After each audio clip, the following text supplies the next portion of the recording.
সরকারি তরফ থেকে মনে করেন যে এমন একটা বাগিচা দিল আপনাকে যে সবাই এখান থেকে আম খাবে এবং কি পুষ্কুনি দিল। সবাই মনে করেন যে ওই পুষ্কুনিতে আইসা মাছ ধরে ধরে নিবে আর এরকম ফল গাছ থাকবে।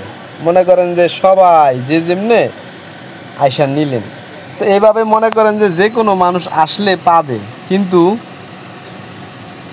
আসলে যেহেতু এখানে পাওয়া যায় সেইখানে এটা হবে কিভাবে সেই চিন্তা কেউ করবে না, কারণ এখানে আসলে তো পাওয়া যায়। এই জন্য কেউই গাছ লাগাবে না যে এই গাছে ফল হবে, কারণ এটা সরকারে দিছে এখানে আসলে পাওয়া যায়। তো ধরেন মনে করেন যে একটা পুষ্কুনি আসবে একটু পরে, পুষ্কুনিটা আপনাকে দেখাচ্ছি। মনে করেন ওই যে পুষ্কুনিটা দেখা যায়, মনে করেন যে এই পুষ্কুনিতে মাছ আছে, যার যত মাছ লাগে ধরে ধরে নেও খাও। তো এভাবে মনে করেন যে প্রত্যেক দিন বিভিন্ন স্যার ম্যাডাম মনে করেন যে শখের বয়সে বা বড়শি বাইতে আসবে, জাল ফালাইতে আসবে, জাল দিয়ে মাছ ধরতে আসবে সবাই মনে করেন যে, কারণ এই পুষ্কুনিটা সরকারি, এই জন্য এখানে আসলেই মাছ ধরা যায়, এই জন্য মাছ ধরতে আসবে। কিন্তু এখানে যেহেতু আসলেই মাছ ধরা যায়, পাওয়া যায়, এটা কিন্তু সবাই আসবে।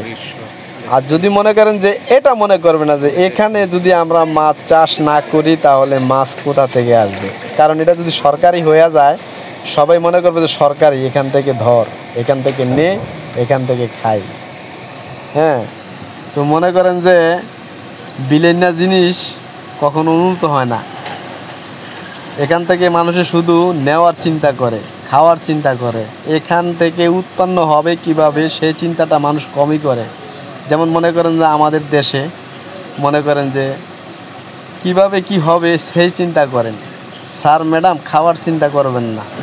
যদি আপনি একবার যদি হর্ন শুরু করে দেন তারপর ধরে খায়া শেষ করতে পারবেন না। আর যদি খায়া যদি মনে করেন যে শেষ করে ফেলান তাহলে মনে করেন যে আর হইবেন কিভাবে। মনে করেন যে বীজ খেয়া লাইলেন, গুঁড়া খেয়া লাইলেন, শিকড় খেয়া লাইলেন, আগা খেয়া লাইলেন, ফল খেয়া লাইলেন, সব কিছু আপনি খায়া ফেলাইলেন, তাহলে মনে করেন যে এখান থেকে আর উৎপন্ন হবে কোথা থেকে, উৎপন্ন হবে কিভাবে আপনি সেই চেষ্টা করুন। কিভাবে এখান থেকে একটু থেকে একটু বানানো যায়, একটু থেকে আরেকটু বানানো যায়, সেই চিন্তাটা আমাদের সবার থাকা উচিত যে এটা এখান থেকে নিয়েই খাওয়ানো যায়। কেউ বুঝে না, জানে না, আমরা কতটুকু খাইলাম কতটুকু রাখলাম, এই চিন্তাটা মাথা থেকে বাদ দেন। আপনি কিভাবে কি করবেন সেটা আপনি ভালোভাবে জানেন, আর আমি কি বুঝাতে চেয়েছি সেটাও নিশ্চয়ই বুঝতে পারছেন। আমাদের সবার অধিকার আছে মনে করে সবাই যদি খাই তাহলে মনে করবেন যে সব শেষ, তাহলে আর জীবন উন্নতি হবে না। ভিডিওটি সম্পূর্ণ দেখার জন্য আপনাকে অসংখ্য ধন্যবাদ।